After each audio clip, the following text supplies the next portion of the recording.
Mampukah Indonesia melawan korupsi?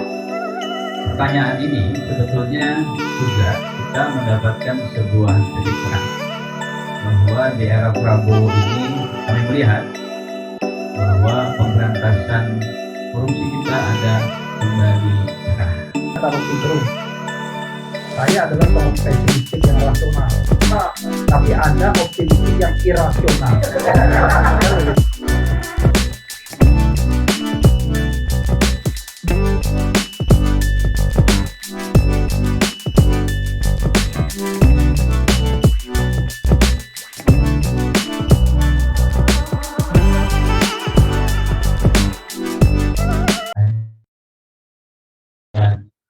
Pemberantasan korupsi kembali mulai cerah di era kepemimpinan Prabowo Subianto.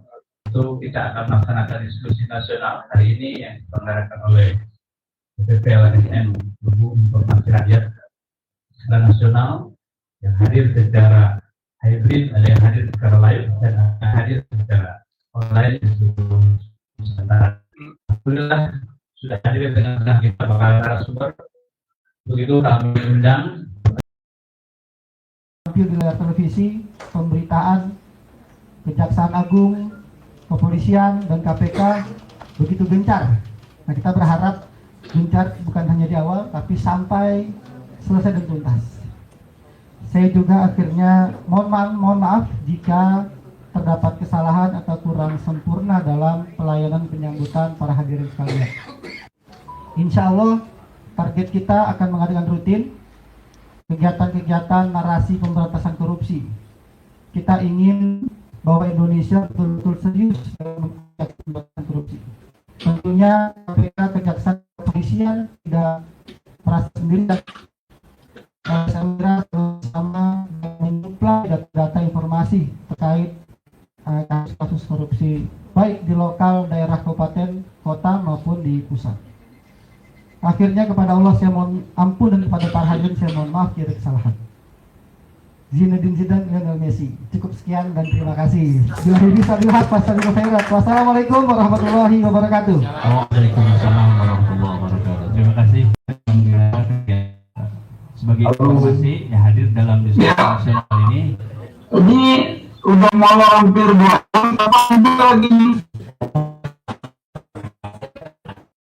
Mulai, insyaallah. Selanjutnya kita akan dengarkan sekaligus sambutan dari Presiden kita, Presiden SM Lira. Kami persilahkan, kami mohon ada beliau Bapak Prananda HM Yusuf Rizal SEMS. Persilahkan. Assalamualaikum warahmatullahi wabarakatuh.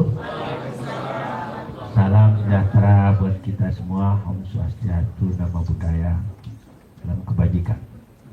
Yang terhormat dan yang kita hormatin Wakil Ketua Komisi 3 DPR RI, Ibu Yuli Sari Yuliati. Saya bilang karena jarang-jarang loh anggota DPR dari Komisi 3 mau bicara tentang korupsi. Nah, makanya saya bilang nekat.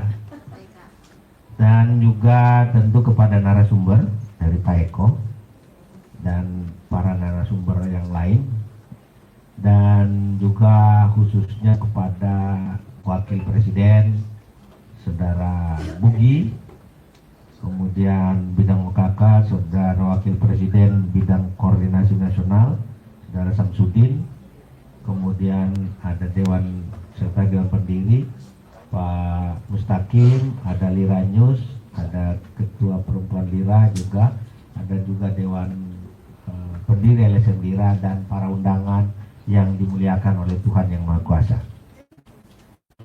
Saya rasa diskusi ini jadi menarik. Nah, apa? Kita waktu ulang tahun ke-20 di Bromo membuat pertanyaan yang menjadi concern kita semua, mampukah Indonesia melawan korupsi? Pertanyaan itu menggelitik, sebagian mengatakan tidak mampu, tapi saya hampir anti korupsi mengatakan kita harus mampu melawan korupsi. Nah, kemampuan ini kita lihat karena ada komitmen dari pemerintahan Republik Indonesia saat ini, Pak Prabowo, yang mengatakan siap memerangi dan mati untuk memberantas korupsi. Jadi tepuk tangan buat Pak Prabowo. Sebab ada 5 hal menurut saya, tadi bicara juga dengan Pak Eko, yang membuat pemberantasan korupsi ini menjadi kurang greget. Pertama, kita butuhkan political pemerintah, political will. Kita butuh goodwill pemerintah. Kemudian juga butuh penegakan hukum yang berpihak kepada kebenaran. Yang keempat, bagaimana kita kembalikan semangat moralitas, karena moral bangsa ini yang membuat korupsi merajalela. Kita bisa lihat orang korupsi dikasih pakai rompi kuning, apa yang terjadi? Bukannya sedih, tapi dia mengacungkan jempol dia. Anak-anaknya pulang bikin, tak apa-apa bapakku korupsi, tapi kan aku punya duit banyak. Nah, ini krisis moralitas. Yang kelima adalah krisis nasionalisme. Banyak orang-orang kita mengaku warga negara Indonesia, cinta kepada Indonesia, tapi mereka yang lebih dulu seringkali mengkorup kekayaan bangsa kita. Nah, untuk itu 5 hal ini tentu kita inginkan agar nanti bisa memuluskan juga yang namanya undang-undang perampasan aset.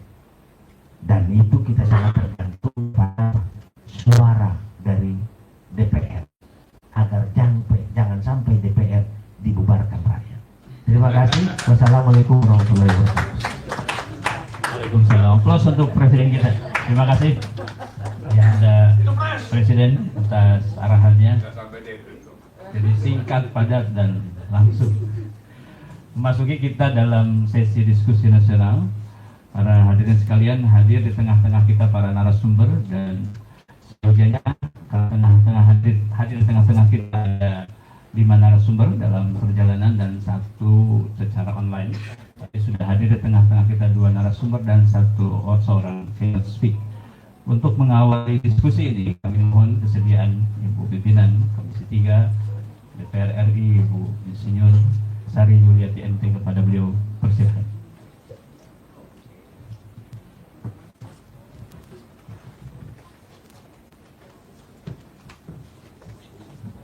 Bismillahirrahmanirrahim. Assalamualaikum warahmatullahi wabarakatuh.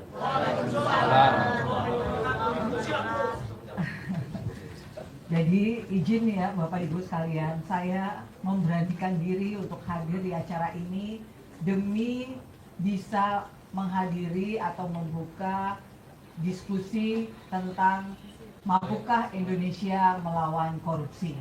Tadi Pak Presiden bilang jangan sampai DPR dibubarkan.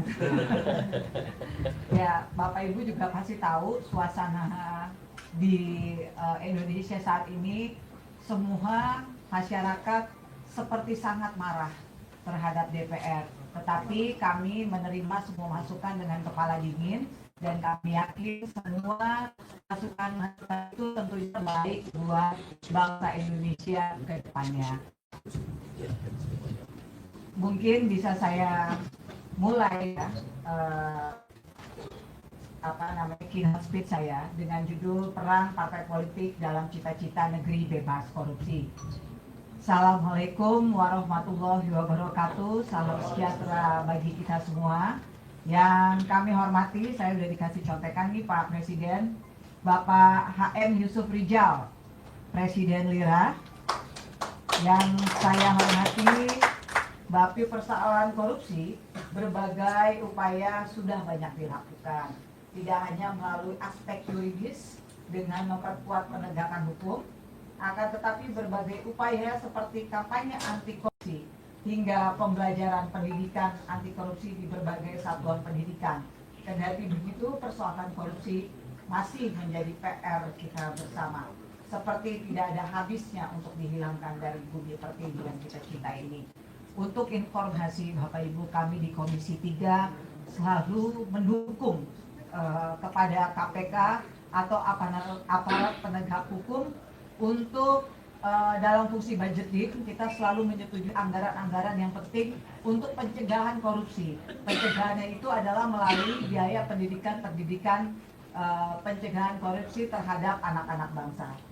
Dalam memandang persoalan korupsi, sebuah indikator Global Corruption Perception Index atau indeks persepsi korupsi oleh Transparency International selalu menjadi tolak ukur dalam melihat persepsi korupsi di suatu negara. 2024 IPK kita mengalami peningkatan dari angka 34 menjadi ranking 34 menjadi ranking ke 37, lumayan ya meningkat.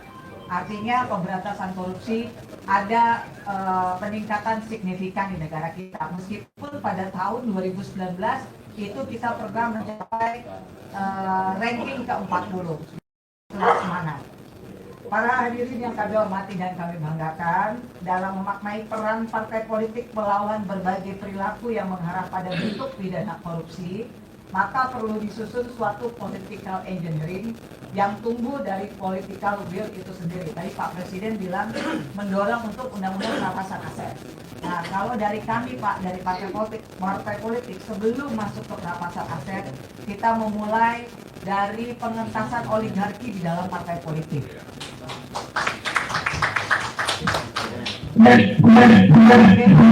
Bagaimana caranya? Menurut hemat saya, partai politik tidak boleh amat bergantung pada sumbangan orang perorangan atau sekelompok orang yang bahkan berada di luar partai politik itu sendiri. Jadi kita memulai mengentaskan oligarki di dalam partai politik. Hal ini tentu akan mempertanyakan ulang soal kemandirian dan arah partai politik itu sendiri. Penyalahgunaan kewenangan di internal partai akan mudah terjadi apabila partai politik tersebut dapat menjadi kendaraan segelintir orang tertentu, bukan kendaraan kepentingan rakyat. Jadi Bapak Ibu sekalian, ini merupakan point of view saya sebagai jabatan-jabatan saya yang tadi sebagai bendahara partai, bendahara ormas, underbow partai politik, bahkan juga bendahara fraksi Partai Golkar di DPR RI. Menimbang hal tersebut, karenanya wacana kenaikan dana partai politik dari bantuan negara menjadi suatu konsekuensi logis, sehingga hal ini juga bisa mereduksi berbagai pengaruh pihak tertentu. Tidak hanya sampai di situ, usulan kebijakan ini juga perlu disertai dengan aturan dan ketentuan tertentu, termasuk dalam hal pertanggungjawaban terhadap negara.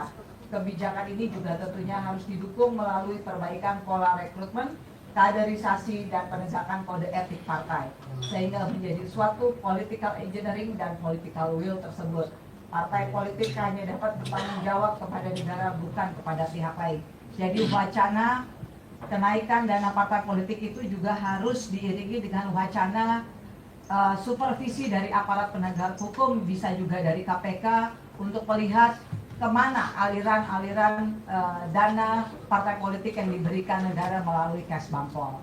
Hal ini juga sejalan dengan asta-cita ke-7 pemerintahan Presiden Prabowo Subianto, yakni memperkuat reformasi politik, hukum birokrasi, serta memperkuat pemberantasan korupsi dan peningkatan pelayanan publik. Maka dari itu, dalam memberantas tindak pidana korupsi dimulai dari mereduksi berbagai perilaku koruptif melalui sinergitas antar pemerintah, partai politik, swasta, dan juga seluruh lapisan dan elemen masyarakat, baik itu mulai dari lingkungan keluarga, organisasi profesi, kelompok kepentingan, lembaga pendidikan, ormas termasuk ormas keagamaan, media, serikat kerja, dan seluruh unsur civil society. Itu juga yang menjadi alasan saya hadir dalam diskusi ini. Bapak Ibu sekalian, dari seluruh uraian yang telah kami sampaikan, jelaslah bahwa peran partai politik dalam cita-cita mewujudkan negeri bebas korupsi bukanlah sekadar wacana, melainkan sebuah tanggung jawab moral, politik, dan konstitusional. Partai politik harus menempatkan dirinya sebagai garda terdepan dalam memperjuangkan kepentingan rakyat, menegakkan nilai-nilai integritas, serta menjadi teladan dalam praktik penyelenggara negara yang bersih dan berkeadilan. Maka dari itu, konsistensi political will penguatan regulasi dan pembenahan tata kelola internal partai menjadi pilar utama untuk menutup peluang bagi praktik-praktik koruptif. Jadi kalau memang sekarang banyak sekali netizen yang memberikan tudingan-tudingan dan tuduhan-tuduhan kepada partai politik serta anggota DPR, itu kami bisa terima dengan kepala dingin bahwa tuduhan itu mungkin banyak yang tidak benar, tetapi paling tidak itu bisa menjadi introspeksi buat kami dan juga menjaga kami agar jangan sampai partai politik atau anggota DPR menjadi seperti yang dituduhkan. Jadi terima kasih kepada rakyat yang sudah sangat kritis dan memberikan kritik membangun dan konstruktif terhadap kami. Jangan pernah lelah mencintai Indonesia. Akhirnya melalui forum diskusi ini kami meyakini akan lahir gagasan, masukan, serta sinergi yang dapat memperkuat tekad bersama dalam melawan korupsi. Semoga apa yang kita lakukan hari ini menjadi bagian dari ikhtiar kolektif menuju Indonesia yang berdaulat, maju, dan bermartabat, serta benar-benar terbebas dari belenggu korupsi. Dengan kerjasama yang tulus antara partai politik, pemerintah, dan seluruh elemen bangsa, insya Allah cita-cita besar itu dapat kita wujudkan bersama. Amin. Tidak ada niat baik yang tidak direstui oleh Allah. Demikian penghantar diskusi yang dapat kami sampaikan. Semoga Tuhan Yang Maha Esa selalu melimpahkan rahmat dan ridhonya kepada kita semua dalam menunaikan tugas pengabdian kepada bangsa dan negara, dan terus berkah. Wassalamualaikum warahmatullahi wabarakatuh. Baiklah, Bapak dan Ibu sekalian, hadirin sekalian, kita akan lanjutkan pada sesi diskusi yang sejatinya kita akan menghadirkan ada 5 narasumber secara live, tetapi 2 diantaranya mohon maaf akan hadir secara Zoom, tapi saya tidak tahu apakah ininya suaranya ya.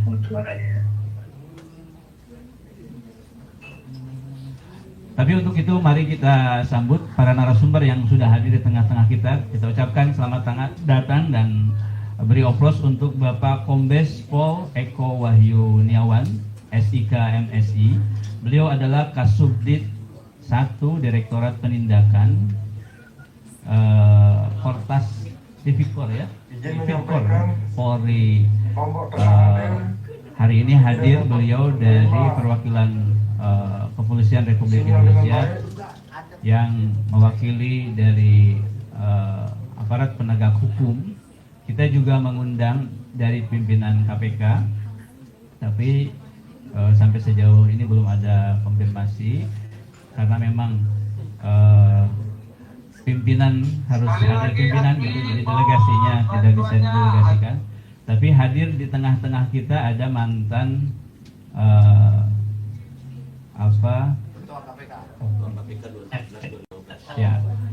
mantan ketua KPK hadir juga, tapi ada mantan KPK dari penindakan juga Pak Asep Khairul, Dewan Pakar Wira Jawa Barat hadir juga tengah-tengah kita nanti sudah ada, dan hadir juga yang tadi disebut oleh Bung Sekjen Adam adalah predator korupsi.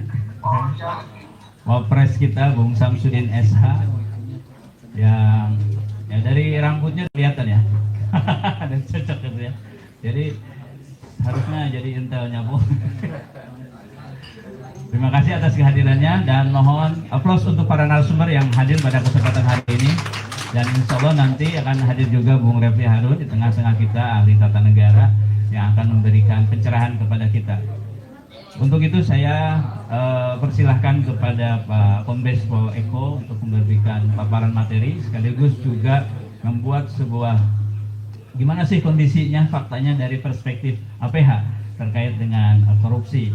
Apakah memang di era kepemimpinan Bapak Presiden kita hari ini seperti yang kita memang sudah mulai cerah, atau justru praktek korupsinya lebih masif begitu walaupun pemberantasannya juga masif. Persilakan kepada Pak Eko.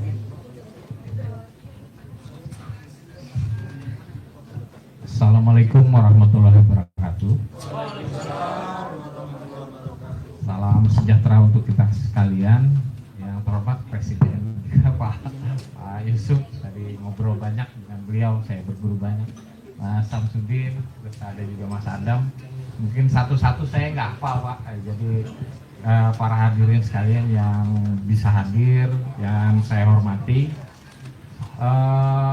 Yang pertama, saya di sini mewakili kebetulan Pak yang diundang sebenarnya dari Bareskrim, tapi perkembangan organisasi bahwa Bareskrim itu sekarang tidak menangani di Bareskrim pusatnya ya, di Mabes tidak menangani tindak pidana korupsi karena Direktorat Tindak Pidana Korupsi sekarang dipisahkan dari Bareskrim menjadi Korps Pemberantasan Tindak Pidana Korupsi yang berdiri sendiri.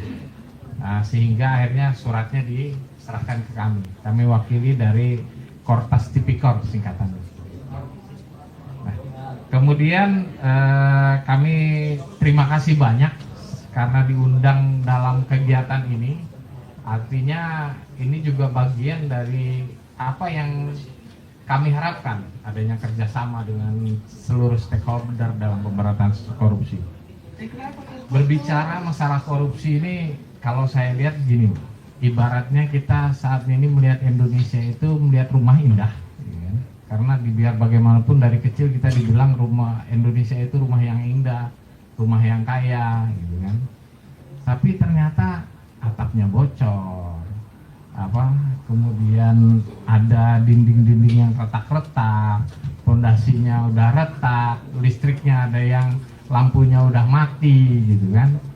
Nah, sebenarnya salah satunya apa? Ya sama korupsi itu. Korupsi itulah yang bagian-bagian yang membuat rumah itu rusak. Gitu. Kalau kita lihat di dalam konteks keindonesiaan, kita dari kecil diingatkan bahwa Indonesia itu kaya. Indonesia kaya, bahkan dibandingkan negara-negara lain di sekitar kita, di ASEAN itu kan bisa dibilang apa yang tidak ada di Indonesia. Bahkan dalam lagu pun batu kayu dan kayu saja bisa jadi tanaman gitu ya kan. Bahkan semuanya itu dari sejarah juga bahwa Indonesia itu merupakan kerajaan besar yang dihormati dunia. Tapi fakta saat ini kesenjangan sosial sebenarnya cukup tinggi di Indonesia. Dan ini sebenarnya salah satu indikator sebenarnya bahwa kesenjangan sosial yang tinggi ini berarti ada ketidakadilan di situ. Dan salah satu yang umumnya menyebabkan ketidakadilan adalah korupsi itu tadi. Yang harus kita sadari. Ini sebenarnya sudah bisa kita lihat sebenarnya dari kemarin Pak Prabowo pada saat kampanye, bahkan saat beliau dilantik menjadi presiden, beliau menuliskan dalam paradoks Indonesia ya, bagaimana kekayaan Indonesia yang begitu besar, kemudian banyak kebocoran-kebocoran, baik kebocoran itu keluar maupun yang harusnya diterima oleh negara itu tidak sampai ke negara. Nah, dalam konteks ini, begitu beliau dilantik, ternyata beliau dihadapkan pada ancaman yang mungkin sekarang mulai sangat kita rasakan. Ancamannya apa? Ancaman fiskal sampai kita melakukan penghematan. Yang perlu kita sadari, ancaman fiskal ini sebenarnya secara langsung atau tidak langsung nanti berpengaruh terhadap seluruh aspek. Nah, apabila kita tidak hati-hati, apabila kita tidak tidak hati-hati, tidak peduli dengan korupsi yang terjadi, yang dibilang Pak Prabowo itu kebocoran yang terjadi, itu akan semakin hancur dan ancaman fiskal ini bisa berubah terhadap menjadi ancaman-ancaman yang lain. Saat ini makanya kemarin gelombang demonstrasi yang muncul di akhir Agustus sampai dengan awal September kemarin sebenarnya gambaran terhadap ketidakpuasan masyarakat terhadap kondisi yang saat ini ada. Kita lihat juga di pemberitaan ada istilah Liga Korupsi. Dulu seingat saya waktu jadi polisi tahun tahun apa? Saya waktu itu masih Orde Baru dari 97 gitu kan. Korupsi sekian jarang terdengar ada korupsi, tapi begitu berikutnya ada korupsi mulai sedikit. Mungkin dulu masih kisaran puluhan juta, ada yang mungkin 100-an juta. Dan terakhir waktu itu mulai awal dibentuk KPK itu kan, kebetulan kawan-kawan saya dulu yang masuk pertama kali di situ itu mulai masuk sekian ratus juta, miliar gitu kan. Tapi yang membuat kita tercengang saat ini ada liga korupsi bahkan triliun yang mungkin susah kita membayangkan. Tadi kan disampaikan ada yang sampai disampaikan sampai ada 1.000 triliun gitu kan yang disampaikan oleh MC kan. Itu menggambarkan sebenarnya bagaimana gawatnya situasi korupsi yang saat ini terjadi. Nah, terkait dengan hal itu kita juga lihat sebenarnya ada kebijakan dikaitkan dengan apa tema dari diskusi kali ini, mampukah Indonesia melawan korupsi? Kita sebenarnya harus optimis melihat pada kebijakan Presiden Prabowo di mana beliau menyatakan dalam Asta Cita ke-7 itu. Salah satu poinnya yang penting di Asta Cita ke-7 itu adalah memprioritaskan pencegahan dan pemberantasan korupsi melalui penguatan reformasi di bidang politik, hukum, dan birokrasi. Terkait dengan hal ini maka Polri sebenarnya memiliki peran sebagai salah satu aparat penegak hukum dalam bidang pemberantasan korupsi untuk mendukung seluruh kebijakan pemerintah dalam rangka mewujudkan pencapaian tujuan nasional, di mana kami juga berperan serta baik dalam proses mulai dari dengan pola pendekatan preventif, mulai dari pendekatan preventif maupun represif. Ada yang perlu kami sampaikan dalam hal ini, pendekatan yang dikembangkan oleh dulu namanya Direktorat Tindak Pidana Korupsi pada saat COVID itu kami melakukan pendekatan dengan istilah IDAWS. Dulu IDAWS. Jadi insert itu singkatan dari insert, declare, kemudian assist, warning, baru strike. Memang dalam kondisi saat itu kita perlu adanya kebijakan-kebijakan di mana pencapaian program itu harus berhasil, tapi kita menggunakan prinsip ultimum remedium. Artinya penegakan hukum menjadi pilihan terakhir. Apabila bisa kita lakukan pencegahan, maka pencegahan didahulukan. Dan saat ini dikembangkan dalam konteks salah satu bagian dari pola penindakan korupsi yang dilakukan oleh Polri. Nah, ada perkembangan yang cukup baik sebenarnya, dan juga ini sebenarnya berdasarkan kebijakan pemerintah, di mana yang tadinya Direktorat Tindak Pidana Korupsi itu hanya membidangi penegakan hukum. Di situ cuman kalau istilahnya indikator kinerja utamanya adalah penyelidikan dan penyidikan tindak pidana korupsi. Dengan Perpres tahun 2024 kemudian ditindaklanjuti dengan peraturan Polri tahun 2025, maka dibentuklah Korps Tindak Pidana Pemberantasan Korupsi, di mana 3 hal yang dikembangkan di situ. Yang pertama ada Direktorat Pencegahan, kemudian ada Direktorat Penindakan, kebetulan saya di Direktorat Penindakan. Yang ketiga itu adalah Direktorat Penelusuran dan Pengamanan Aset. Kalau dulu hanya berkutat ke penegakan hukum, di sini kami mulai masuk dari proses penindakan sampai juga dengan proses penelusuran aset. Dan ini sebenarnya sejalan dengan kebijakan dari pemerintah maupun juga apa yang saya baca di Tornya Lira terkait dengan perampasan aset. Nah, ini saat ini di kami dikembangkan itu, harapannya itu juga bisa linear nanti dengan perkembangan baik hukum maupun pendekatan yang dilakukan pemerintah dalam pemberantasan korupsi. Oleh karena itu mungkin ke depan banyak hal-hal yang kami akan lakukan, termasuk dalam hal ini juga nanti kerjasama dengan seluruh stakeholder. Kalau dulu diwadahi dalam Bareskrim, ada di bawah Robin Op, sekarang kerjasama ada di Direktur Pencegahan, itu ada sudah Subdirektorat Kerjasama di situ. Harapannya mungkin kalau memang tertarik, Lira juga bisa bekerjasama dengan kami dalam hal pemberantasan korupsi. Mungkin itu sebagai pembuka apa yang kami sampaikan. Harapannya bahwa dari diskusi ini nanti kita akan berkembang lebih lanjut terkait dengan pemberantasan korupsi. Terima kasih. Wassalamualaikum warahmatullahi wabarakatuh. Waalaikumsalam. Ke Bung Refli yang memang harus tarik nafas dulu. Izin kopinya pahit atau?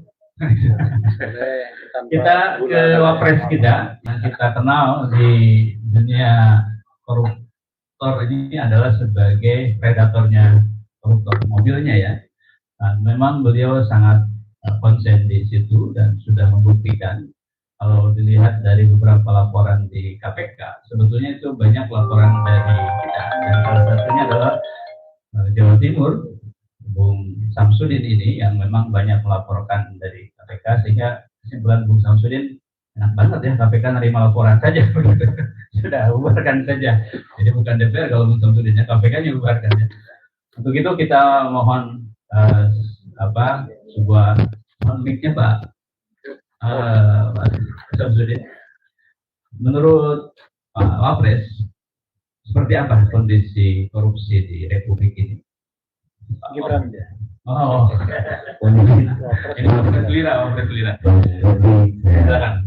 Diskusi mungkin Wapres ini sudah ada diskusi ya, dari tadi sampai lalu beliau, ternyata beliau salah hotel tadi.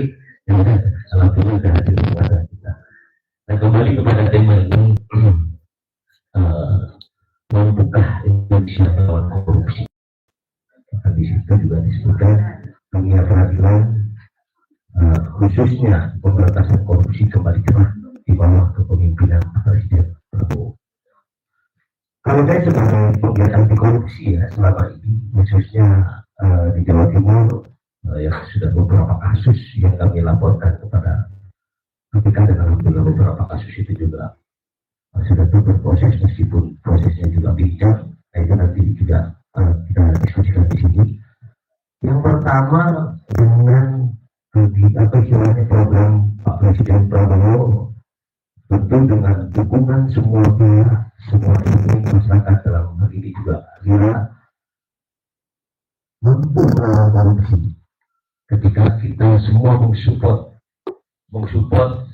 apa yang menjadi program Presiden Prabowo dalam hal konteks ini memerangi pemberantasan tindak pidana korupsi, akan beliau menyampaikan akan mengejar koruptor sampai ke Antartika, dan kira-kira begitu. Tentu kami sebagai penggiat di sini di Lira akan mensupport dan mendukung itu. Terus yang kedua, segera dilakukan aturan dan regulasi hukum mati koruptor kakak.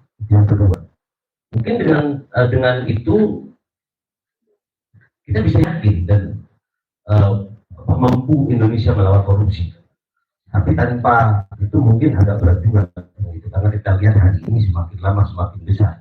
Di era dulu zaman Pak SBY, korupsi itu hanya nilainya ratusan miliar saja sudah beda di dunia. Tapi hari ini hampir tembus ribuan triliun.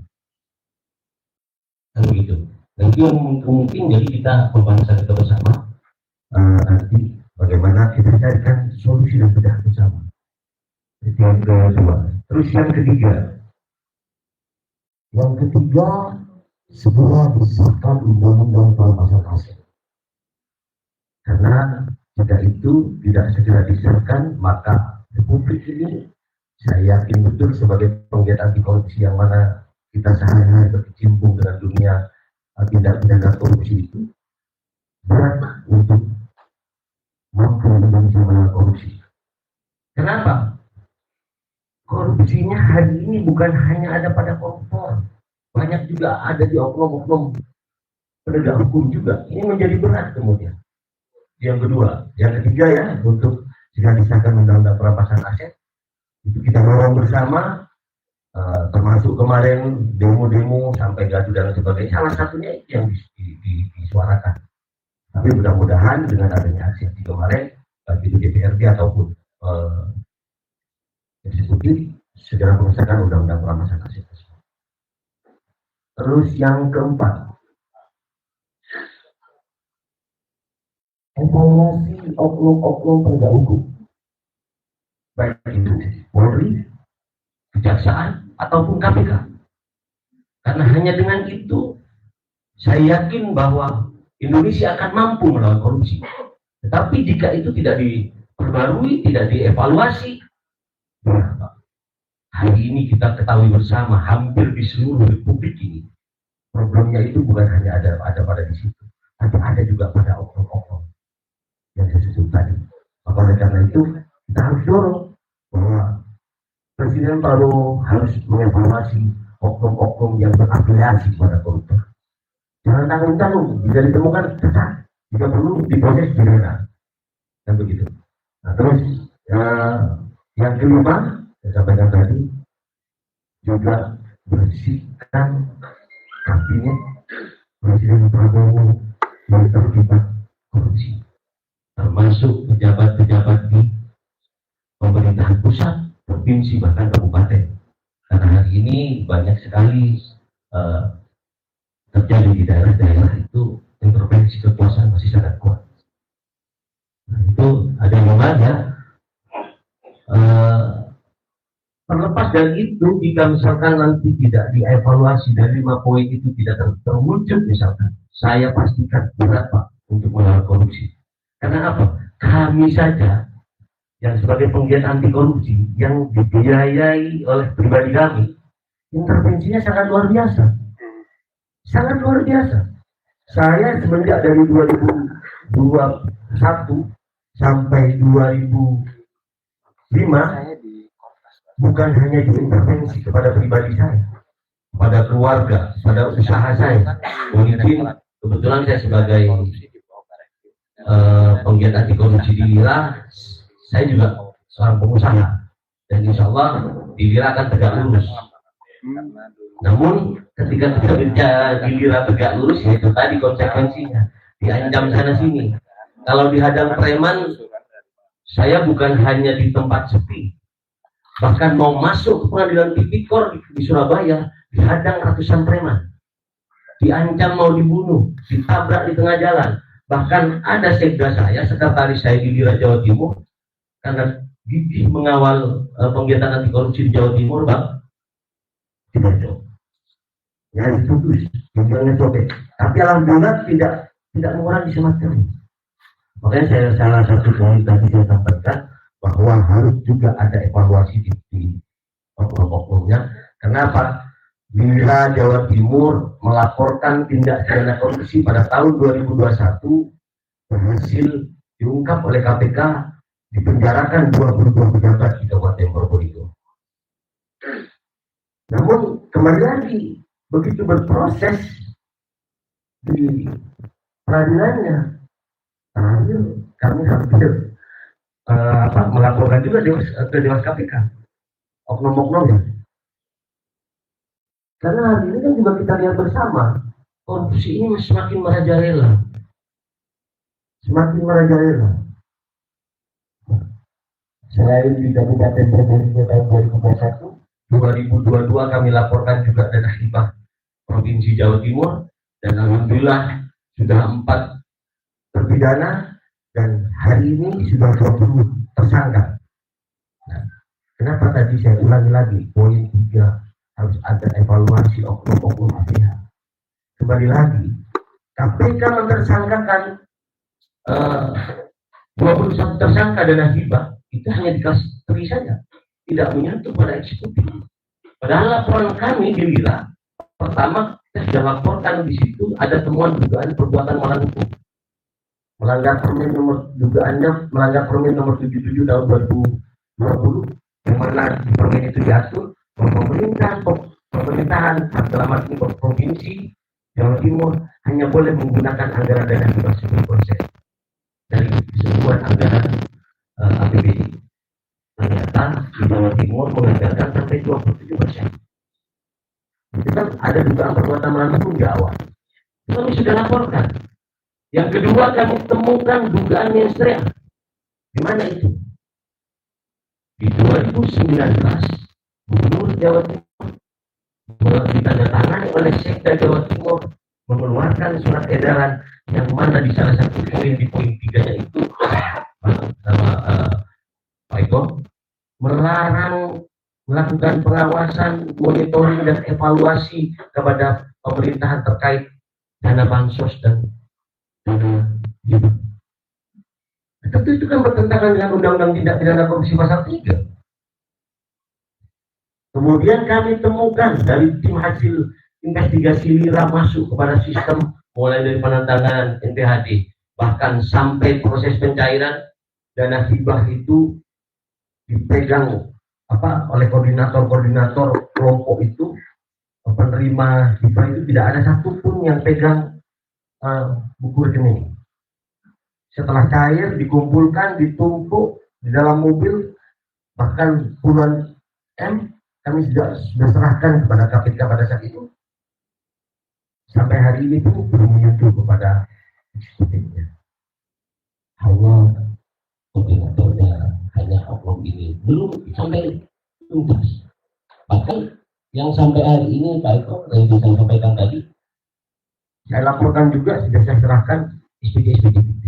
Sampai hari ini dari 2021 sampai hari ini proyeknya pun tidak dikerjakan. Nah kan susah juga kan seperti itu. Bahkan yang tersangka sudah hampir 1 tahun, kurang lebih 1 tahun, belum juga ditahan. Mau dibawa kemana? Kalau seperti ini. Nah, oleh karena itu, dengan program Presiden Prabowo, mari kita dukung bersama-sama agar kemudian terwujud pemberantasan tindak pidana korupsi di Republik ini. Mungkin nanti saya minta petunjuk dengan beliau, Bang Refli Harun, bagaimana mengatasi oknum-oknum yang demikian itu. Karena kan berat juga akhirnya kalau misalkan kita sebagai pelapor yang membiayai dari uang pribadi kami juga diintervensi, bahkan ada saudara yang juga dibacok, di oknumnya justru tidak lurus. Sehingga menjadi sulit untuk memberantas tindak pidana korupsi kemudian. Mungkin demikian dulu, Bang. Terima kasih. Aplaus untuk semua presiden dan predator koruptor. Terima kasih. Ada beberapa catatan dari disampaikan oleh Bung Samsudin. Yang paling pertama memang undang-undang aset menjadi salah satu tolak ukur harus segera disahkan. Gitu. Kemudian yang kedua, koruptor bukan lagi dimiskinkan tapi gantung. Yang harus digantung. Kemudian ada mungkin juga tidak bisa dipungkiri ya Pak Kombes bahwa memang di APH juga tidak bisa dipungkiri karena memang korupsi ini sudah ya kalau sakit sudah mengkronis mungkin perlu dievaluasi catatan-catatannya. Kemudian memang di beberapa kabinet kita juga harus dibersihkan.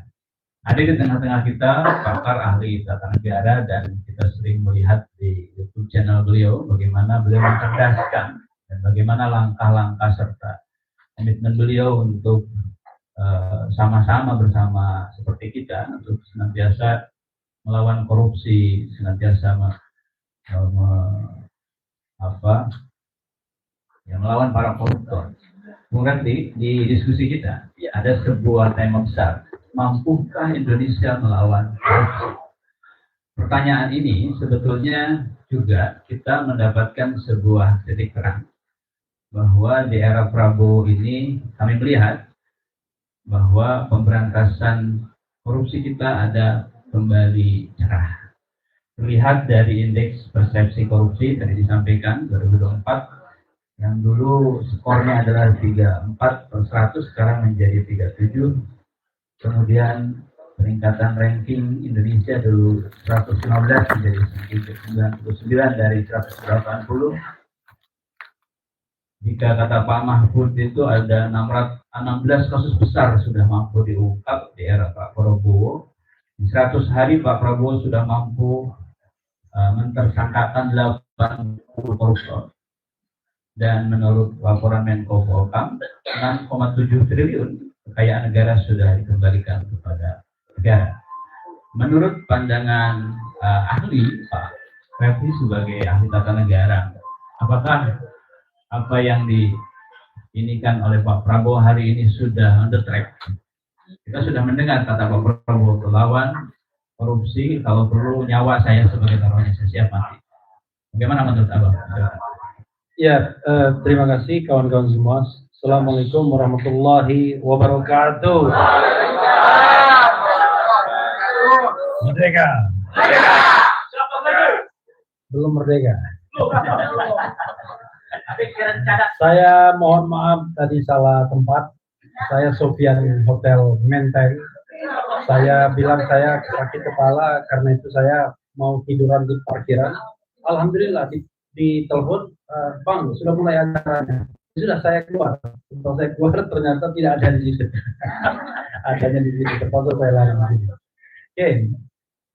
Pertama-tama saya mohon maaf ya. Tidak ada orang yang pandai atau komprehensif sekali. Kita hanya berusaha saja menjawab dari perspektif kita, ya, dan tanpa ingin mengatakan bahwa yang lain salah atau yang lain benar. Ini betul-betul personal perspektif ya. Tapi tentu berdasarkan pengetahuan, pengalaman, dan lain sebagainya. Mampukah Indonesia melawan korupsi? Kan begitu ya, pertanyaan sentralnya. Jawaban saya tidak mampu. Sekali lagi jawaban saya tidak mampu. Ya. Jadi kawan-kawan semua, bicara mampu dan tidak mampu itu soal perspektif saja. Anda mau pakai perspektif yang optimistik atau perspektif yang pesimistik. Tidak selalu bahwa yang namanya perspektif optimistik itu selalu lebih baik, belum tentu. Makanya kata Rocky Gerung, saya adalah seorang pesimistik yang rasional, tapi Anda optimistik yang irasional. Gitu. Karena kadang-kadang ya, agen-agen pemerintahan, orang-orang dekat pemerintah, cepat sekali optimisnya. Dengan statement aja langsung optimis, cerah. Padahal kalau kita balikan kepada sejarah, sampai hari ini, sampai saya duduk di sini, belum ada Presiden Republik Indonesia yang berhasil memberantas korupsi. Belum ada. Termasuk Prabowo Subianto. Karena Prabowo kategorinya bukan tidak berhasil, tapi belum berhasil. Karena kita tidak tahu. Kalau indikatornya itu adalah IPK, Indeks Persepsi Korupsi, IPK kita tuh 37 itu termasuk negara korup.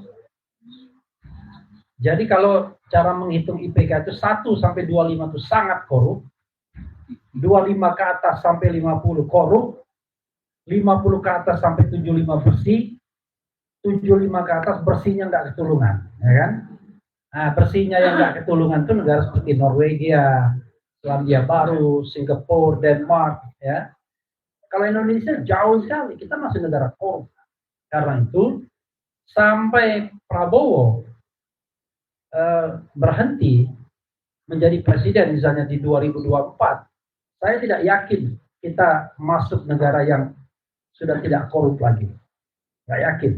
Artinya skor kita harus di atas 50.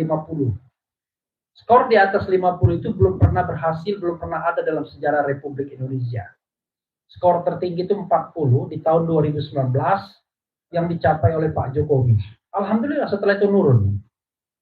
Jadi dari 40 turun ke 37, naik 38, turun 34, kemudian 34 dan terakhir 37. Jadi 37 itu 2024 kemarin itu skor kita 37. Tapi tetap negara yang korup. Nah, tetapi kita tidak adil juga. SBY ketika take over pemerintahan, skor indeks persepsi korupsi kita gila-gilaan 20. 20 itu berarti sangat korup. Oleh SBY dia berhasil menaikkan sampai 14 poin ke 34. Ya, lumayan lah. Itu lumayan. Kalau kita kan harus bicara statistik. Tetapi Jokowi berhasil menaikkan 6 poin sampai 40. Itu periode pertama. Periode kedua ancur-ancuran. Karena sudah punya vested interest dan lain sebagainya. Itu satu, saya bicara tentang data statistik. Kalau ukurannya adalah IPK, Indeks Persepsi Korupsi, atau CPI, Corruption Perception Index. Lalu apa yang membuat kita pesimis dan optimis dalam hal pemberantasan korupsi ini? Saya ingin mengatakan bahwa kalau langkah-langkah radikal tidak dilakukan, nggak mungkin kita bisa memberantas korupsi. Boleh tepuk tangan, mumpung gratis. Nggak mungkin memberantas korupsi, langkah-langkahnya biasa aja. Korupsi dibilang extraordinary crime, tapi langkahnya ordinary, nggak bisa. Saya nonton video Rwanda. Jadi Rwanda itu negara di Afrika apa ya? Pokoknya Afrika, yang dulu saking bobroknya ada pelanggaran HAM, dibentuklah yang namanya ICTR, International Criminal Tribunal for Rwanda. Sama dengan former Yugoslavia. Itulah dua negara yang dihukum dunia internasional dengan membentuk pengadilan kejahatan hak asasi manusia.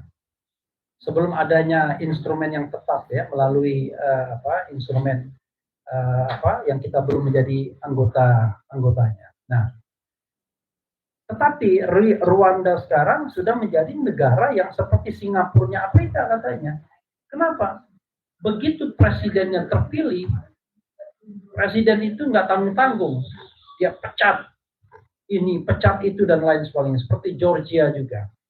Polisi 30.000 dipecat. Ya. Saya lupa, itu di Georgia atau di Georgia. Ya, kan? 30.000 dipecat. Jadi Georgia negara yang sudah lebih baik sekarang. Rwanda negara yang lebih baik. Nah, Indonesia belum ada langkah-langkah radikal. Bahkan pada era pemerintahan Presiden Jokowi tambah suram, walaupun angkanya tidak begitu ya. Karena statistik itu kan kita harus naik, masa kita turun ya. Kalau turun sinking, negara kita hancur namanya. Jadi apa yang membuat saya harus mengatakan bahwa langkahnya itu radikal? Begini. Tahun 2016 saya pernah diundang oleh Jokowi, ya kan, dan bersama orang-orang hukum lainnya. Dan itulah kali terakhir saya diundang. Setelah itu kerjanya mengkritik Jokowi dulu saya.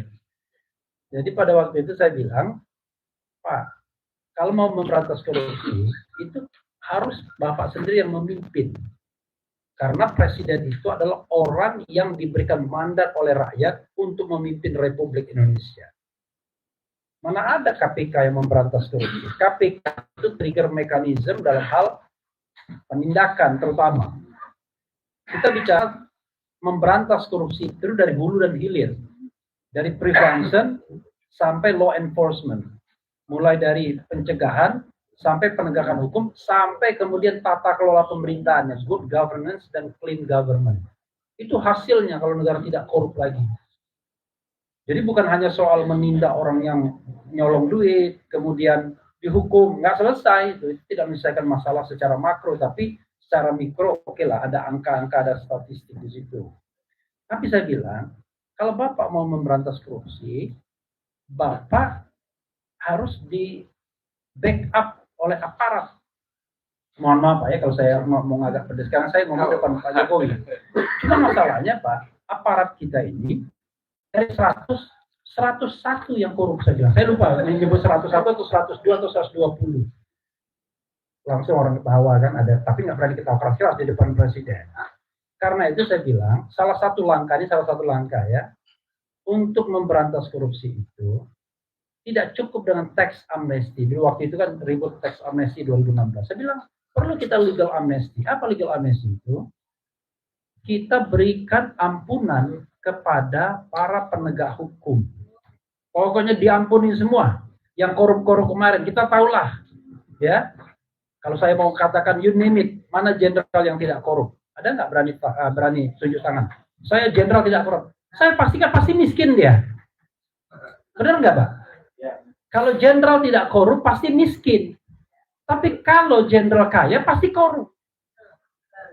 Nah, cuma memang kadang-kadang istilah korup itu ada agak beda-beda. Dikasih gratifikasi, dianggap oleh pengusaha, ini bukan korup, ini pertemanan. Nah beda, itu korup juga. Jadi korup itu kalau kita menggunakan bahasa Bank Dunia adalah menggunakan otoritas pribadi, menggunakan otoritas publik untuk kepentingan pribadi. Jadi kalau Anda jenderal, dekat-dekat pengusaha dikasih upeti, ya itu kan berarti kan Anda trading in influence sebenarnya, memperdagangkan pengaruh. Kan Anda harus paham bahwa Anda dikasih uang karena Anda jenderal. Kalau orang biasa saja kan nggak dikasih uang gitu kan, dikasih fasilitas dan lain sebagainya. Nah, cuman kalau kita sampai sekeras-kerasnya begitu, patah semua. Nggak ada yang mau jadi penegak hukum. Udah gajinya kecil, suruh ini lagi kan, suruh macam-macam. Karena itu saya bilang legal amnesty dulu. Kita nolkan dulu. Tidak ada kesalahan penegak hukum. Tapi bikin sistem anti korupsinya. Nah, itu baru di sektor penegak hukum. Tapi oke, itu hanya cerita mengenai menghadap presiden. Tapi saya ingin cerita tentang pemerintahan Presiden Prabowo. Mampukah Indonesia melawan korupsi? Nggak mampu, saya bilang. If, ya kan, pakai if, jika, ya kan. Sama aja. Mampukah Indonesia melawan korupsi? Mampu, jika semua, ya kan. Apa bedanya? Pendekatannya, apakah kita mau pendekatan pesimistik atau optimistik? Dua-duanya sama, bahwa harus ada upaya untuk memberantas korupsi. Nah, kenapa pesimistik saya? Gini, ya, ini tantangan bagi Prabowo Subianto juga. Kalau kita lihat misalnya, pakai teori manajemen lah, yang paling gampang ya, kekuatan, kelemahan, kemudian kesempatan, dan ancaman. Saya mulai dari ancaman dulu. Apa ancaman yang paling besar terjadinya korupsi di Republik Indonesia? Apa ancaman paling besar? Apa ancaman yang membuat kita akhirnya cenderung korup? Dan level paling rendah, kemiskinan, kekurangan, kelaparan. Anda bicara tentang idealisme sepanjang perut masih kenyang, ya kan? Sepanjang ada buah-buahan yang bisa dimakan, ya kan? Kayak gini, ya.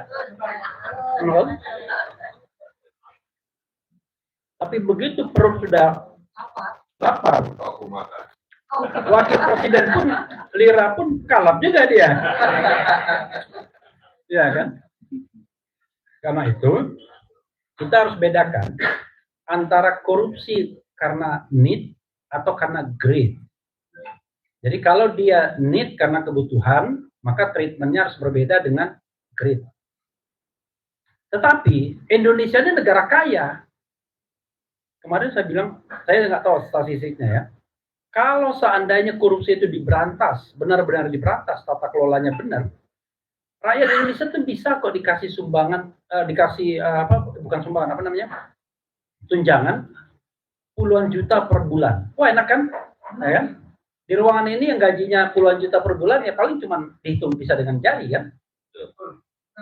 Bayangkan, kalau misalnya seluruh rakyat Indonesia itu bisa dikasih tunjangan puluhan juta, korupsi pasti akan turun dengan sangat signifikan yang by need, karena kebutuhan. Ya kan? Korupsi karena kebutuhan itu pasti akan berkurang secara signifikan. Nah, karena itu berarti ada sesuatu yang besar yang harus diselesaikan kan? Yaitu selain memberantas korupsi itu sendiri, ada beberapa hal tata kelola yang harus diperbaiki, pertambangan misalnya. Negara kita kaya, tetapi kekayaan itu mengalir kemana? Mengalirnya ke negara lain, ke China misalnya. Kata Faisal Basri, tidak ada negeri, saya ulang lagi terus ini, tidak ada negeri yang setolol Indonesia. Kenapa? Karena tata kelola nikel itu 90% buat Cina keuntungannya. Dan sebelum meninggal Faisal Basri mengatakan, oh saya salah katanya. Saya ulang-ulang itu sini. Kenapa? Yang benar adalah Minas kita. Bagaimana tololnya kita? Coba bayangkan. Lebih tolol lagi. Tololnya itu negara, tapi penguasa nggak tolol. Yang penguasa yang cari rente dari oknum-oknum yang mencari rente. Kalau oknum 1-2 ini kalau banyak gimana dia oknum? Sudah oknum berkuasa bikin kebijakan lagi ya kan? Dan kemudian selalu kita dikatakan, kamu apa kontribusi buat negara? Oke, lebih baik begitu, lebih baik tidak ada kontribusi buat negara, tapi tidak ngerampok negara. Daripada kontribusi 6 tapi ngerampok 12. Ya kan? Itu kan negara minus jadinya. Ya kan? Nah, karena itu menurut saya ada hal-hal yang memang kita lihat ancaman terbesar. Apakah untuk mengatasi ancaman ini makan bergizi gratis, MBG? Alhamdulillah, banyak laporan MBG pun dikorupsi juga. Susah negara kita ini ya. Mau bikin program buat rakyat miskin, dikorup juga. Ya kan? Karena mental korupsinya udah tinggi, jadi udah masalah struktural dan masalah kultural. Karena itu butuh langkah-langkah yang radikal. Oke, saya mulai dari kepemimpinan dulu, leadership. Jadi leadership in combating corruption. Jadi itu yang paling sebenarnya yang paling dibutuhkan. Di sini katakan dunia peradilan khususnya pemberantasan korupsi kembali cerah ya, di bawah kepemimpinan Presiden RI Prabowo Subianto. Yakin itu ya, pesan sponsornya terlalu berlebihan. Saking optimisnya. Saking optimisnya ya kan? Karena kalau saya belum ada indikator-indikator yang menunjukkan bahwa ada langkah extraordinary. Langkahnya ordinary semua. Itu pun pilih-pilih juga. Masih ada kasus Tom Lembong, ya kan? Tapi ada kasus Timah, lumayan lah. Bukan kasus korupsi itu sesungguhnya. Korupsi itu adalah, memberantasnya itu adalah bagaimana seorang pemimpin, seorang penguasa mau keluar dari lingkaran setan pemberantasan korupsi ini atau korupsi ini.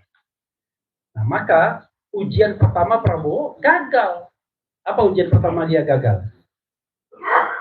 Ketika melakukan rekrutmen kabinet. Gagal kan? Bagaimana mungkin? Yakin nggak yang di rekrut itu banyak yang korup? Yakin nggak?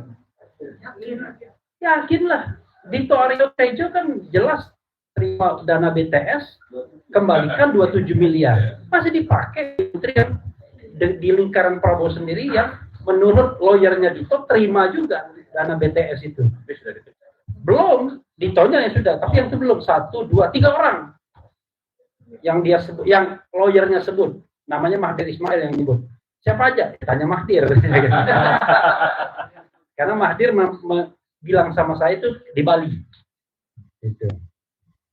Dan yang mendapatkan itu adalah sekarang jadi menteri di kabinet Prabowo.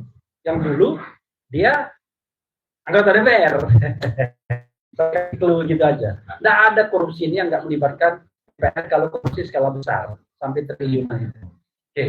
Nah, itu juga ancaman anggota DPR, ya kan? Oke. Karena itu Prabowo sudah gagal di percobaan pertamanya. Saya Presiden Republik Indonesia bersumpah untuk melaksanakan Undang-Undang Dasar dan Undang-Undang seluruh-seluruhnya. Alhamdulillah. Hari ini dia bersumpah, malamnya sudah dilanggar itu sumpahnya.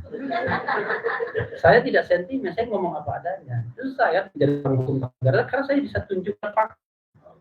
Faktanya, my daddy, mayor Teddy, ya kan? Sekarang lady, level Teddy sekarang.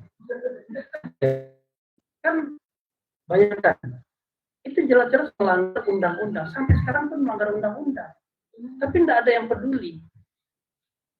Saya yakin presiden yang tidak menghormati undang-undang dan undang-undang dasar nggak bisa memberantas korupsi.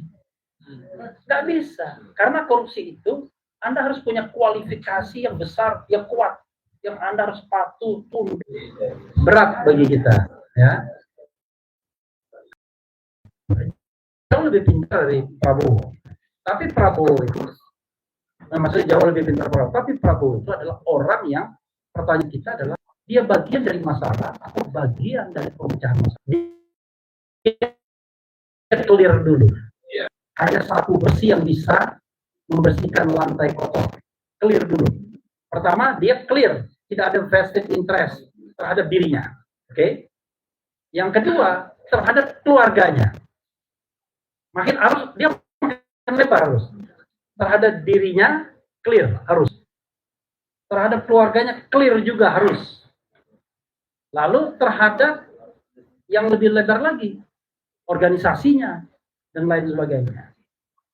Selama tantangan bagi seorang Prabowo adalah dua hal. Dia masih menjadi ketua umum partai politik, dan itu lahan subur untuk terjadinya tindak pidana korupsi. Dan yang kedua, dia masih mau menjabat untuk periode kedua. Saya bahkan sudah bilang, kalau Prabowo mau periode kedua, nggak usah pilpres. Ada gunanya. Pilpres kita pilpres bodoh-bodohan saja saja. Kenapa? Pilpres itu tidak ditentukan oleh rakyat, tapi ditentukan oleh kodam. Nanti operatornya tinggal bekerja. State aparatus, ya kan? Using a financial state financial atau state facility. Jadi once Anda adalah penguasa, didukung kekuasaan, kemudian Anda bisa menggunakan uang negara, bisa menggunakan aparat negara dan fasilitas negara. Nggak akan ada lagi yang namanya pilpres itu. Ya kan? Udah pasti Anda menang. Makanya jangan heran. Jadi terakhir, pemberantasan korupsi hanya bisa dilakukan kalau Prabowo adalah dia bukan bagian dari masalah, tapi bagian dari pemecahan masalah, dan harus jauh menumpas habis geng-geng slow sampai tidak tersisa lagi. Lalu korupsi bisa ada harapan. Assalamualaikum warahmatullahi wabarakatuh. Luar biasa, ini madhab berbeda ya. Jadi Bung Refli ini pesimis yang rasional berhadapan dengan madhab kita yang optimis tapi irasional. Saya sebelum menurut Bung Refli, apakah berarti yakin nggak sih dengan Prabowo ya kalau mengatakan bahwa saya siap mati untuk memberantas korupsi? Apakah itu menurut Bung Refli masih belum optimis bahwa Prabowo memang komitmen ingin memberantas korupsi? Kita harus bedakan antara komitmen dan implementasi. Komitmennya ada, omong-omongnya sudah diucapkan, tapi implementasi ditarget hulu dan hilirnya tidak dikoordinasikan. Hulu dan hilirnya selesai, proses vonis selesai. Ya itulah ya. Kemudian yang kedua ini Pak, sebagai ahli tata negara. Satu sisi kita yakin dengan komitmen Pak Prabowo, dengan itu artinya, dan kita juga track record beliau bagaimana di hal itu sangat konsisten. Kita lihat ke belakang di bulan Juli itu ada amnesti dan abolisi yang disampaikan oleh Presiden kepada 1.116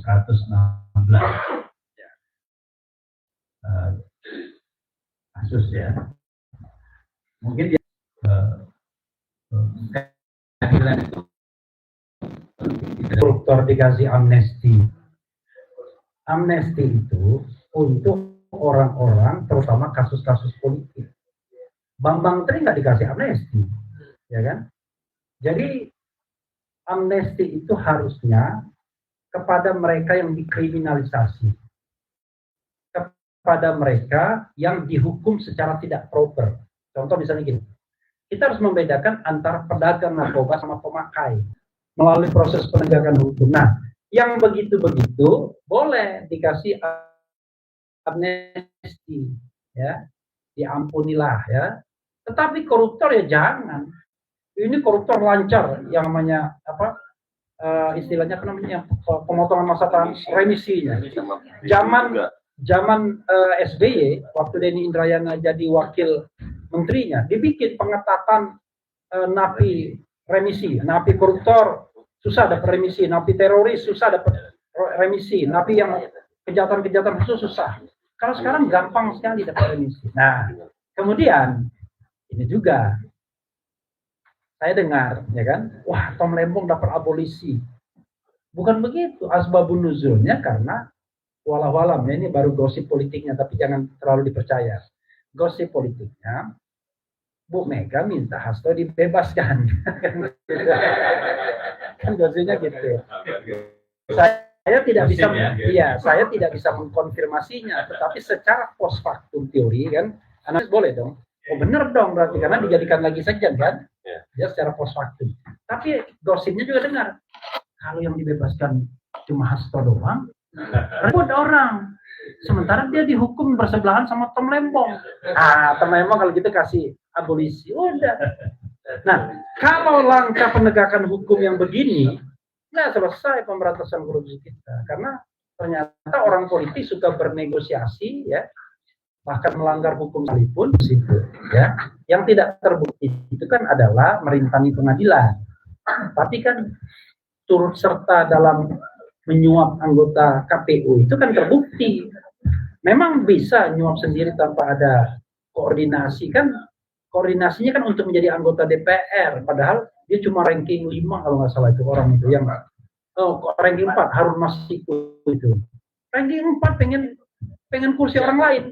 Padahal masih ada rank 2, ranking 3. Ya, kira-kira itu ya. Izin bertanya ya, Bang Samsudin. Kita mau dulu untuk diskusikan ini, Bang. Kita di tiap daerah, hampir di seluruh Indonesia kita ada. Namun yang menjadi kejenuhan kemudian kita selama ini adalah proses penegakan hukum. Kami dihadapkan dengan koruptor-koruptor di daerah. Di samping hal ini yang sudah apa? Karena Presiden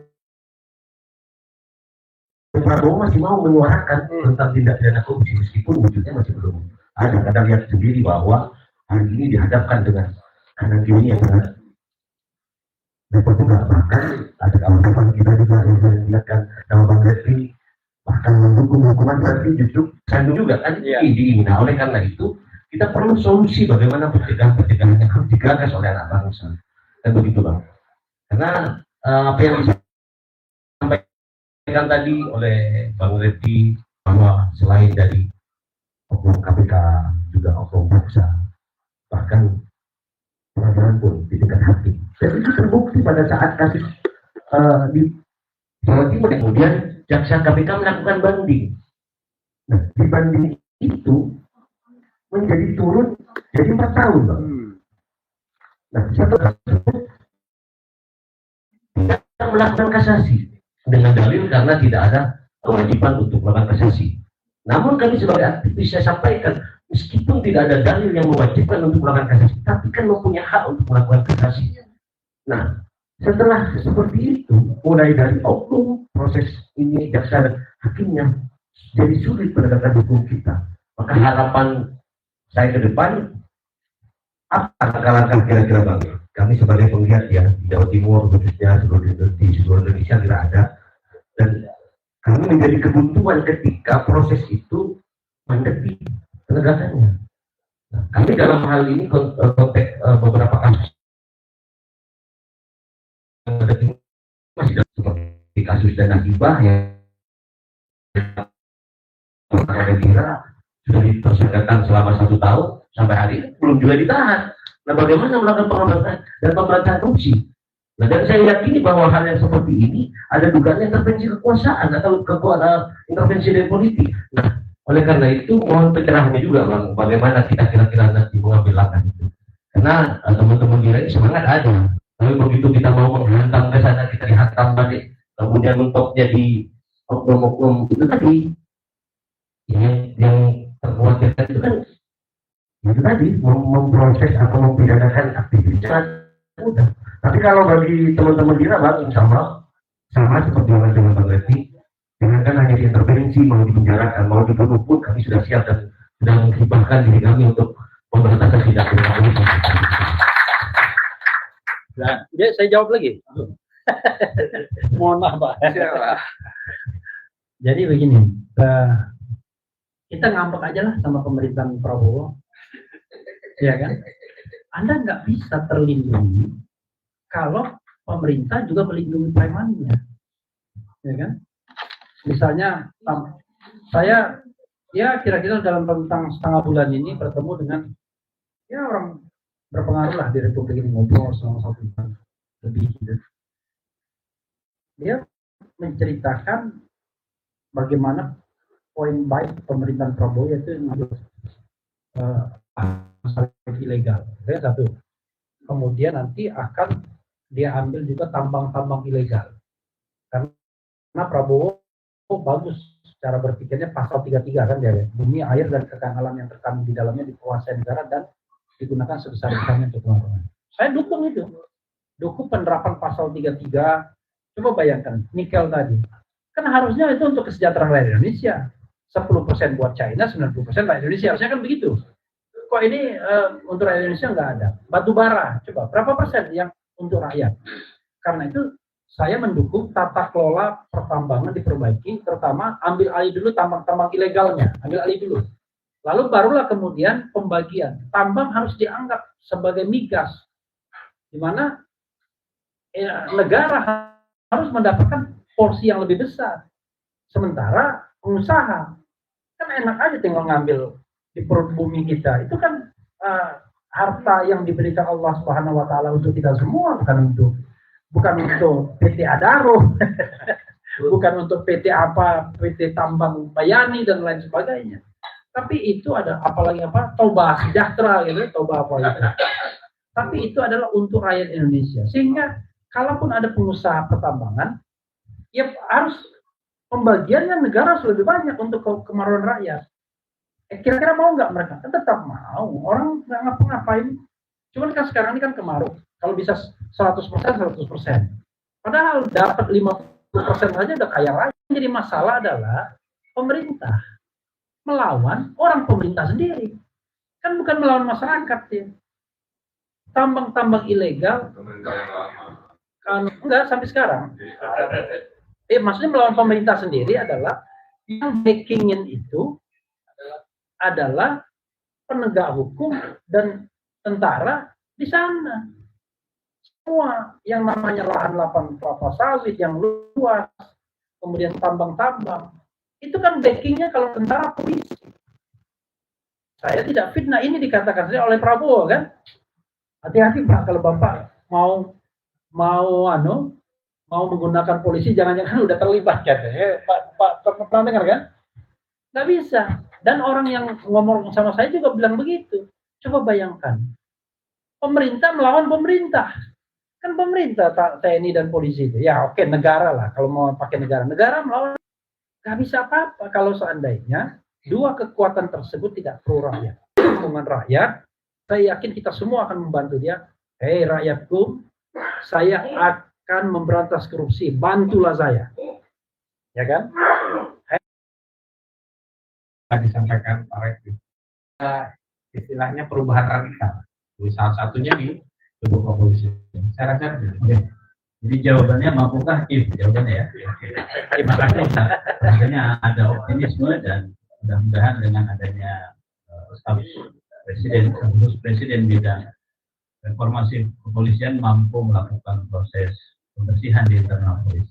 Ini diakui Pak Refli kepolisian sendiri.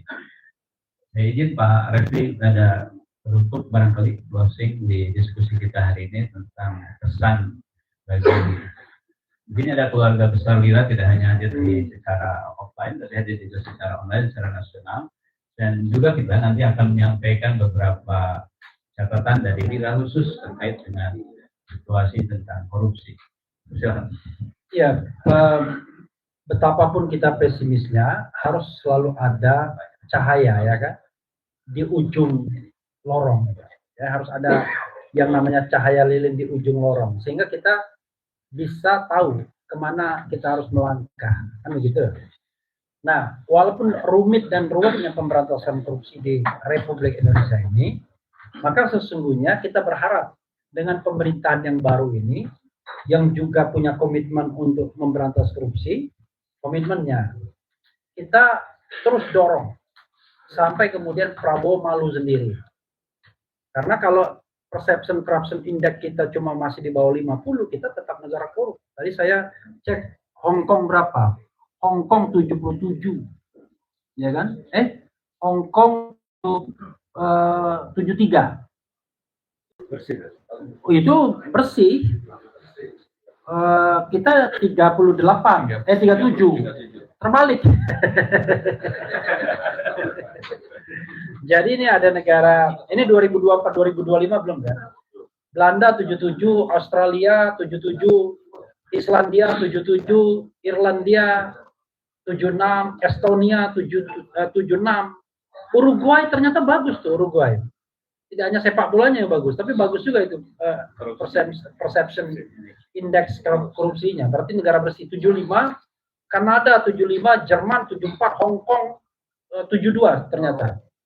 Loh, Bhutan saja 72, bayangkan Bhutan. Jadi karena itu korupsi ini bisa diberantas dengan syarat demokrasi juga tumbuh berkembang secara baik.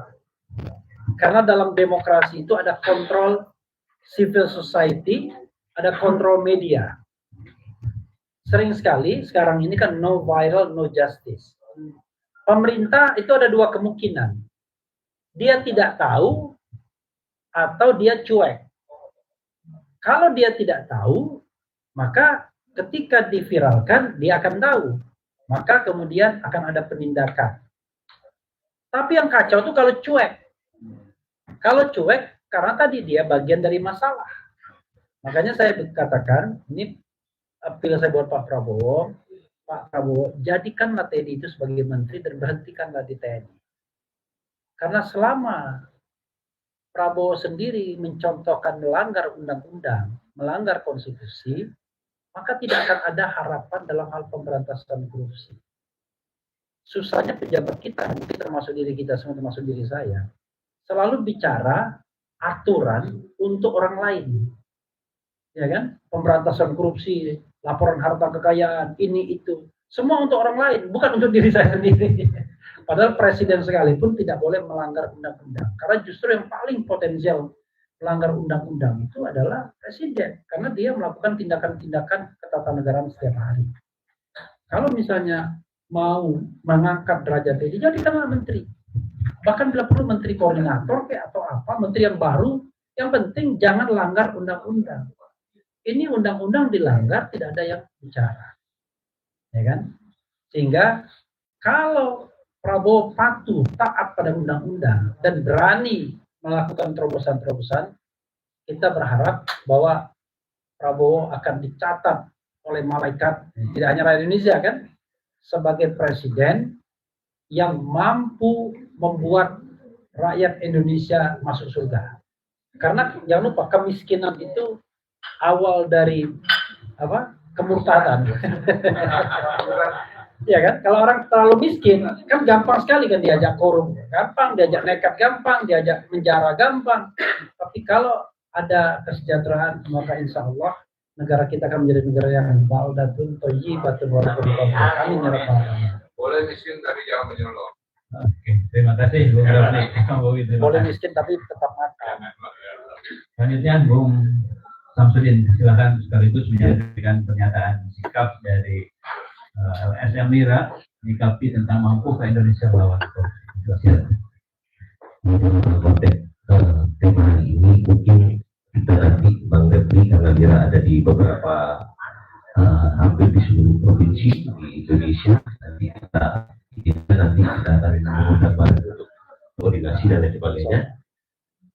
Kemudian tentang langkah-langkah pemberantasan korupsi tadi juga sudah banyak disampaikan juga oleh Refli dan juga Pak Kombes. Dan alhamdulillah mungkin ke depan Pak Kombes nanti adakan MOU Lira dengan Kontrak Tipikor yang sudah hari ini. Ini bukan mungkin langkah awal yang perbaikan dari oknum-oknum itu tadi. Kita sebut oknum yang karena memang kita temui di lapangan seperti itu. Tapi masih banyaklah kepolisian yang masih baik termasuk. Dengan saya yakin mau berdiskusi tentang korupsi saja sudah lumayan luar biasa kan begitu. Mau mengakui. Iya. Daripada ini Bang Refli, Lira sudah mengundang KPK udah 3 kali. Kita berdiskusi tentang korupsi. Mas itu tidak pernah hadir. Tidak pernah hadir karena memang kami banyak kritik-kritik dan juga bahkan rencana juga kami ada gugatan PMH juga ya. Karena ini bagian daripada kita menjaga bagaimana amanah undang-undang itu tadi, bagaimana kemudian bisa mampu Indonesia itu melawan korupsi. Daripada Itu harus dilakukan betul. Nah, salah satu apa yang saya sampaikan tadi, bahwasanya saya masih ada keyakinan sebagai anak bangsa dan harapan sebagai anak bangsa dengan kepemimpinan Pak Prabowo ini, kemudian Indonesia mampu melawan korupsi. Namun catatan kami, pernyataan sikap kami di Lira, yang pertama, Lira mendukung program Presiden memerangi koruptor dengan penuh, namun harus dibuktikan dengan langkah konkret, bukan sekedar jargon politik. Yang kedua, Lira juga mendukung diterapkannya hukuman mati terhadap koruptor kelas kakap. Korupsi besar yang merampas hak rakyat harus diperlakukan sebagai kejahatan luar biasa. Kemudian yang ketiga, Lira juga mendorong agar segera disahkan undang-undang perampasan aset tanpa kompromi. Tanpa instrumen ini, korupsi tetap menjadi investasi aman-aman komprominya. Kemudian keempat, bersihkan oknum aparat penegak hukum yang bersekongkol dengan koruptor, penegak hukum yang melindungi, mengizinkan jalan atau bahkan ikut menikmati hasil korupsi lebih berbahaya daripada koruptor itu sendiri. Yang kelima, tindak tegas pejabat kabinet yang terlibat korupsi. Presiden harus menunjukkan keberpihakan pada rakyat, tidak boleh ada kompromi terhadap oknum-oknum kabinet itu tadi. Mungkin dengan demikian ke depan agar juga Lira akan adakan diskusi-diskusi seperti ini, minimal kita bisa mengedukasi masyarakat. Yang hari ini masyarakat, mohon maaf Bang Refli, kami temukan di daerah-daerah aduan dari anggota kami hampir di seluruh Indonesia, masyarakat ada keinginan untuk melaporkan tindak pidana korupsi. Yang pertama, tidak tahu cara bagaimana melapor. Yang kedua, takut dikriminalisasi. Karena banyak terjadi hal-hal seperti itu. Kalau tidak dikriminalisasi, biasanya ditawarkan dengan hal-hal yang tidak. Alhamdulillah, saya sebagai pimpinan Lira di Jawa Timur sudah menghadapi intervensi, ancaman, anggota di bondet, bahkan senior saya juga ditembak. Tapi alhamdulillah saya sampai hari ini tetap lantang menyuarakan anti korupsi Jawa Timur. Terima kasih Bu. Kalau ngomongnya begitu nggak ada yang mau memberantas korupsi. Terima kasih Bung Penghargaan yang menyampaikan closing sekaligus pernyataan dari Lira.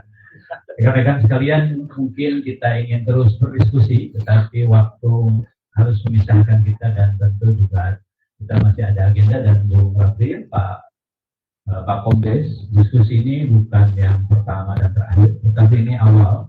Kita akan terus melakukan atau menyuarakan terkait diskusi-diskusi tentang bagaimana melawan korupsi, apalagi 24 Oktober nanti adalah 1 tahun era kepemimpinan Prabowo.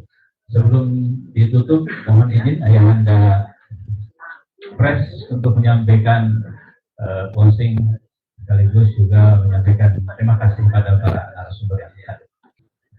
Pertama-tama atas nama DPP LSM Lira mengucapkan terima kasih kepada narasumber yang hadir pada kesempatan ini, Saudara Refli Harun, kemudian Pak Eko Wisnu, terus juga moderator Gubernur Wapres Lira Samsudin dan juga Pak Budi, kemudian juga Saudara Adam, satu sekjen dan ketua pemuda Lira, ada Pak Mustaqim dan juga Perempuan Lira, tentu dan Lira News. Ada beberapa catatan penting yang barangkali mencermati dengan kondisi yang ada. Pertama, saya selaku pimpinan LSM Lira tetap optimis bahwa Indonesia bisa melawan korupsi.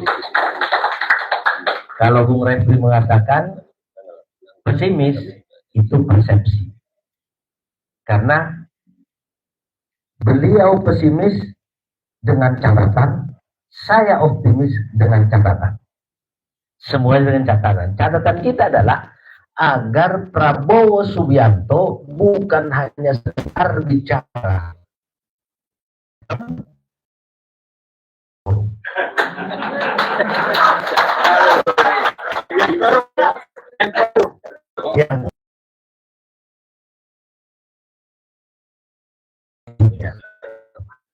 Yang berikutnya apa lagi yang saya ingin katakan korupsi agar tidak mudah kriminalisasi. Saya beri satu direktur Bulasen mengatakan kepada Pak Sudi banyak sekali korupsi. Apa kata Pak Sudi? Karena saya ketua, dia bilang, Cok, jangankan satu, semua kau habisi, niat kita akan muncul. Yang saya hadapin ketika itu bukan main-main. Dan Bahtiar. Saat itu, apa yang saya buka? Korupsi Alkom dan Jarkom. Luar biasa. Tentu 17 Polri, rekening Banggar DPR RI, dan banyak lagi. Belum lagi kasus-kasus penyelundupan beras dari Portland, Eslang, yang nilainya banyak. Nah, tapi pemerintah, Presiden SBY ketika itu memang memproteksi karena salah satu ikon pemerintahan SBY ketika itu adalah melawan korupsi. Nah, kita berharap ketika Prabowo mengatakan siap melawan korupsi, maka dia harus memberikan proteksi kepada penggiat-penggiat akan korupsi. Jangan hanya sekedar minta, masyarakat laporkan kalau ada tindak penyalahgunaan wewenang aparat maupun pejabat. Itu yang saya rasa perlu. Dan saya juga berharap jangan pernah takut untuk tetap berjuang melawan korupsi. Melawan korupsi bagian dari jihad dari LSM Lira. Saya membuka Alkom Jarkom itu Pak Eko, Pak Refli, diancam mau di 810 kan. Nggak mudah. Keluarga saya ungsikan karena diteror. Jadi nggak mudah memang. Kantor diteror. Nah, tapi saya selalu mengatakan selama Anda berjalan di atas kebenaran, jangan pernah takut kepada siapapun, karena Tuhan yang Maha Kuasa bersama kita. Itu saya lakukan. Jadi anak buah udah banyak diancam, ada yang dibunuh, ditenggelamkan. Tidak membuat kami patah kalah. Kami akan terus melawan negeri ini. Dan saya rasa saudara dan teman-teman semua bersama untuk mengawal negeri kita, membangun Indonesia menjadi negeri. Terima kasih. Wabillahi taufiq wal hidayah. Wassalamualaikum warahmatullahi wabarakatuh.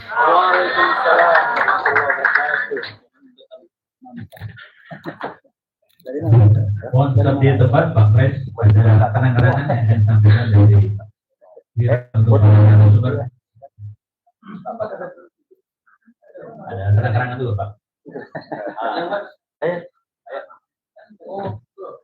Pak Buki, menyerahkan silakan Pak Pres menyampaikan.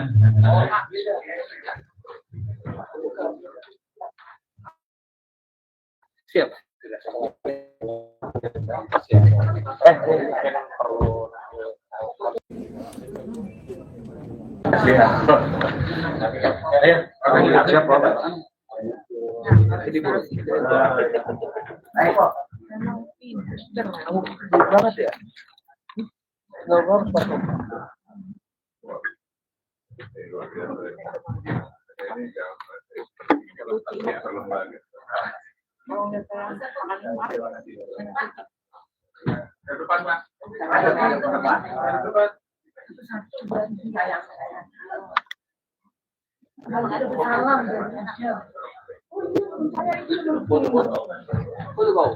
Selanjutnya buat dari Pak Mustaqim ini apa?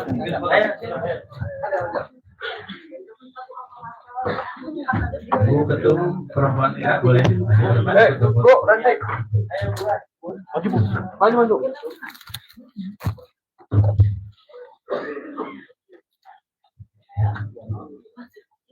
Satu, dua, tiga. Kawan komando. Kepal tangannya.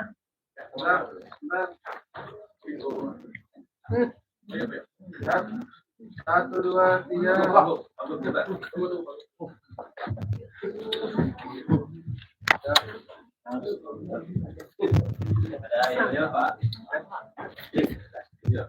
Tadi bagus.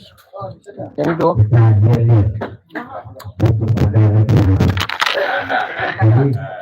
Jadi dia jangan hanya bicara di podcast saja. Nanti kita bawa ke bawah bagaimana rakyat memarahi itu koruptor itu melawan yang luar biasa. Tidak dikejar-kejar Pak. Jadi kalau di ini kan kalau podcast kan nggak bisa kejar ya. Kalau kita orang lapangan dikejar-kejar. Jadi kita yang kita aja. Kalau saya sebut Lira, mendengar, Lira, melihat, Lira, berbuat, bukan. Lira keempat, lawan korupsi. Oh. Ini saya kerjain. Kita cek? Ya. Oke. Lira, mendengar, Lira, Lira, berbuat, Lira, Lawan korupsi. Indonesia, Lira, mendengar, Lira,